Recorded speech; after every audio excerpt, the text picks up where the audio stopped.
Assalamualaikum warahmatullahi wabarakatuh. Nama saya Muhammad Haidar dengan NPM 18230069 kelas 4B.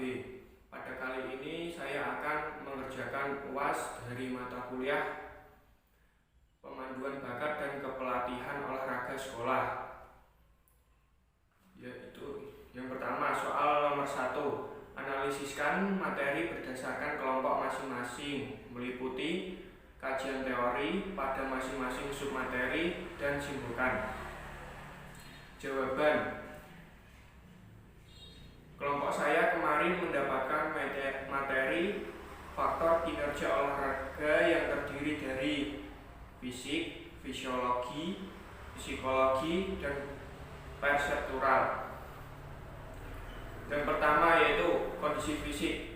Kondisi fisik manusia dapat diartikan sebagai derajat manusia yang diukur dengan seksama melalui keadaan fisik. Jadi dapat diartikan kondisi fisik merupakan sebuah perumpamaan atau gambaran keadaan manusia dilihat dari fisik. Kondisi fisik suatu manusia tentunya dengan berfungsinya organ-organ tubuh dan didukungnya oleh komponen-komponen kondisi fisik untuk menopang kerja manusia. Komponen-komponen kondisi fisik yaitu yang pertama, kekuatan atau strength adalah kemampuan kondisi fisik seseorang tentang kemampuannya dalam mempergunakan otot untuk menerima beban sewaktu bekerja. Yang kedua yaitu daya tahan atau endurance, yaitu kemampuan seseorang dalam mempergunakan sistem jantung, paru-paru, dan peredaran darah secara efektif dan efisien. Yang ketiga yaitu power. Power adalah kemampuan seseorang dalam mempergunakan kekuatan maksimum yang digunakan dalam waktu yang sesingkat-singkatnya. Yang keempat yaitu kecepatan atau speed, adalah kemampuan seseorang untuk mengerjakan gerak keseimbangan dalam bentuk yang sama dalam waktu yang singkatnya.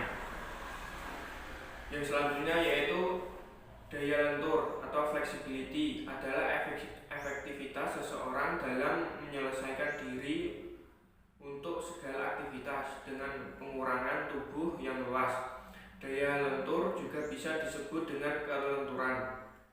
Yang selanjutnya yaitu kelincahan, adalah kemampuan untuk mengubah arah secara cepat tanpa menimbulkan gangguan pada keseimbangan. Yang selanjutnya yaitu koordinasi atau coordination, adalah kemampuan seseorang melakukan bermacam-macam gerakan yang berbeda ke dalam pola gerak tunggal secara efektif. Yang selanjutnya yaitu keseimbangan, adalah kemampuan tubuh untuk mempertahankan posisi dalam bermacam-macam gerakan. Yang selanjutnya yaitu ketepatan, adalah kemampuan seseorang untuk mengendalikan gerak bebas terhadap sasaran. Yang selanjutnya yaitu yang kedua yaitu fisiologi. Fisiologi olahraga merupakan cabang ilmu fisiologi yang mempelajari perubahan fisiologis di tubuh pada seseorang saat berolahraga. Olahraga yang dilakukan secara teratur dengan takaran yang cukup akan menyebabkan perubahan sebagai berikut. Yang pertama yaitu perubahan pada jantung, yaitu jantung akan bertambah besar dan kuat sehingga daya tampung besar dan denyutan kuat. Yang kedua yaitu perubahan pada pembuluh darah. Elastisitas pembuluh darah akan bertambah karena berkurangnya timbunan lemak dan penambahan kontraksi otot di dinding pembuluh darah. Yang selanjutnya yaitu perubahan pada paru. Elastisitas paru akan bertambah sehingga kemampuan berkembang kempis juga akan bertambah. Yang selanjutnya yaitu perubahan pada otot. Kekuatan, kelentukan, dan daya tahan otot akan bertambah. Hal ini disebabkan oleh bertambah besarnya serabut otot dan meningkatnya sistem peredaran energi di otot. Yang selanjutnya yaitu perubahan pada tulang. Penambahan aktivitas enzim pada tulang akan meningkat kepadatan, kekuatan, dan besarnya tulang. Selain mencegah pengeroposan tulang, permukaan tulang juga akan bertambah kuat dengan adanya tarikan otot yang terus-menerus. Yang selanjutnya yaitu perubahan pada persendian dan tulang rawan. Latihan teratur dapat menyebabkan bertambah tebalnya tulang rawan di persendian sehingga menjadi peredam atau shock absorber dan melindungi tulang serta sendi dari bahaya cedera. Yang ketiga yaitu psikologi. Psikologi olahraga adalah ilmu di mana prinsip-prinsip psikologi diterapkan dalam pengaturan olahraga. Jadi, psikologi olahraga pada hakikatnya adalah psikologi yang diterapkan dalam bidang olahraga, meliputi faktor-faktor yang berpengaruh secara langsung terhadap atlet dan faktor-faktor di luar atlet yang dapat mempengaruhi penampilan atau performa atlet tersebut. Aspek-aspek psikologi yang berpengaruh dan dapat berkembang pada diri atlet adalah yang pertama yaitu kemantapan emosi, yang kedua yaitu kelentukan, yang ketiga yaitu motivasi dan semangat, yang keempat disiplin, dan yang kelima percaya diri, yang terakhir yaitu keterbukaan. Yang selanjutnya yaitu perseptural. Perseptual adalah kemampuan memahami dan menginterpretasikan sensori atau kemampuan intelek untuk mencarikan makna dari data yang diterima oleh berbagai indera. Ada 3 proses aktivitas perseptual yaitu yang pertama sensi. Sensi adalah peristiwa penerimaan informasi oleh indera penerima. Misalnya mendengar sesuatu menggunakan indera pendengar sebagai untuk mendengarkan yaitu berupa telinga. Yang selanjutnya persepsi. Persepsi merupakan pengolah informasi lebih lanjut dari aktivitas sensi.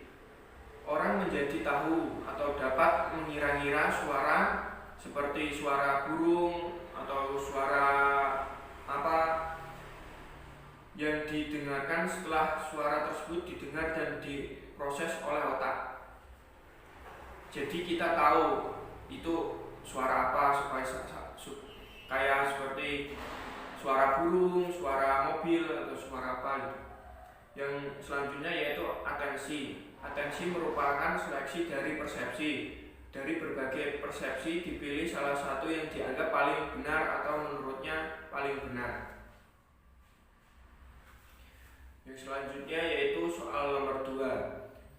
Prestasi olahraga negara Indonesia masih jauh dibandingkan dengan negara-negara lain yang dapat dilihat pada perhelatan Olimpiade atau bahkan tingkat Asia dalam perhelatan Asian Games 2018 di mana Indonesia menjadi tuan rumah dan menempatkan diri di peringkat 4. Prestasi yang diraih Indonesia hanya melalui cabang olahraga tertentu. Analisiskan fenomena yang terjadi melalui deskripsi tersebut di atas ditinjau dari sudut pandang pemandu bakat yang ada di negara Indonesia saat ini. Jawaban. Faktor-faktor yang menyebabkan prestasi olahraga di Indonesia masih jauh dari negara lain, yaitu yang pertama, profesi atlet tidak efektif bagi anak bangsa. Yang kedua yaitu olahraga tidak terbangun secara terintegrasi dengan sistem pendidikan. Yang ketiga, minimnya dana untuk pembinaan olahraga. Yang keempat, belum optimalnya keterlibatan berbagai pihak, terutama pihak swasta dalam pembinaan olahraga. Yang kelima, sarana dan prasarana olahraga yang minim. Yang keenam, strategi, peran dan prioritas dari pemerintah yang kurang. dari sudut pandang pemandu bakat. Yang pertama, kurangnya sekolah khusus buat atlet sehingga masih bingung untuk memilih olahraga yang mengarahkan ke bakat atau minatnya yang cocok untuk perkembangan prestasi dirinya. Yang kedua yaitu sulit berkembangnya atlet untuk meraih prestasi puncaknya, yang dikarenakan kurangnya arahan yang tepat dari pelatih. Yang ketiga, kurangnya dukungan dari pemerintah sehingga atlet yang dinilai bagus di masyarakat tidak dapat mengembangkan prestasinya ke cabang kejuaraan nasional. Yang keempat, kurangnya penyeleksi dan pembinaan atlet yang tepat, seperti atlet baru dipilih di usianya yang sudah dewasa. Seharusnya pemilihan atlet harus dilakukan semenjak atlet tersebut di bawah usia remaja atau masih anak-anak, sehingga mendidik dan mengembangkannya lebih mudah dan dia dapat mengembangkan prestasinya setinggi-tingginya di usia pada anak-anak. Yang selanjutnya soal nomor 3. Jika saudara sebagai pelatih, bagaimanakah cara Anda memotivasi seorang atlet yang sedang mengalami tidak percaya diri dalam bertanding? Jelaskan. Jawaban. Yang pertama, memberikan arahan atau cara juga trik pada atlet yang kurang percaya diri.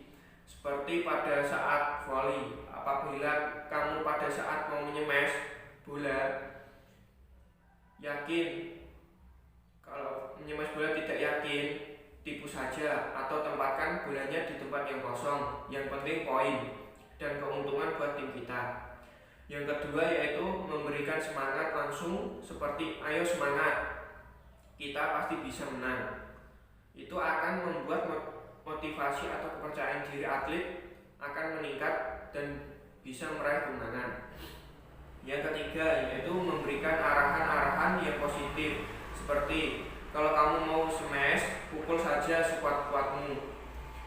Nanti apabila kena blok lawan, bola itu akan keluar dari lapangan dan kita akan mendapatkan poin. Yang keempat, memberikan apresiasi kepada atlet, seperti kalian semua mainnya sudah bagus, harus dipertahankan agar kita memenangkan pertandingan ini. Yang selanjutnya yaitu soal nomor 4. Untuk mendapatkan calon atlet yang kelak diharapkan dapat mencapai prestasi yang tinggi, diperlukan beberapa upaya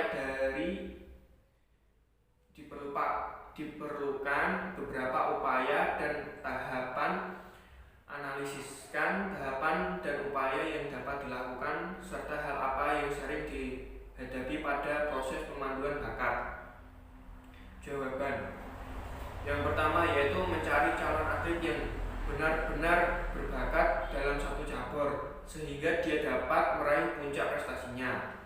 Yang kedua yaitu memilih calon atlet pada usia muda sehingga lebih mudah mengarahkan dan memberi pembinaannya. Yang ketiga yaitu memonitor calon atlet tersebut secara terus-menerus dan teratur sehingga dia benar-benar memiliki jiwa atlet sehingga bisa meraih prestasinya setinggi-tingginya. Yang keempat, membantu calon atlet agar dapat meraih prestasi puncaknya. Yang sulit dihadapi dalam proses pemilihan atlet yaitu yang pertama, atlet sulit memahami arahan dari pelatih. Yang kedua, tingkat emosional atlet sangat tinggi. Yang ketiga yaitu atlet masih ragu untuk memilih salah satu cabang olahraga yang diinginkan untuk meraih prestasi setinggi-tingginya.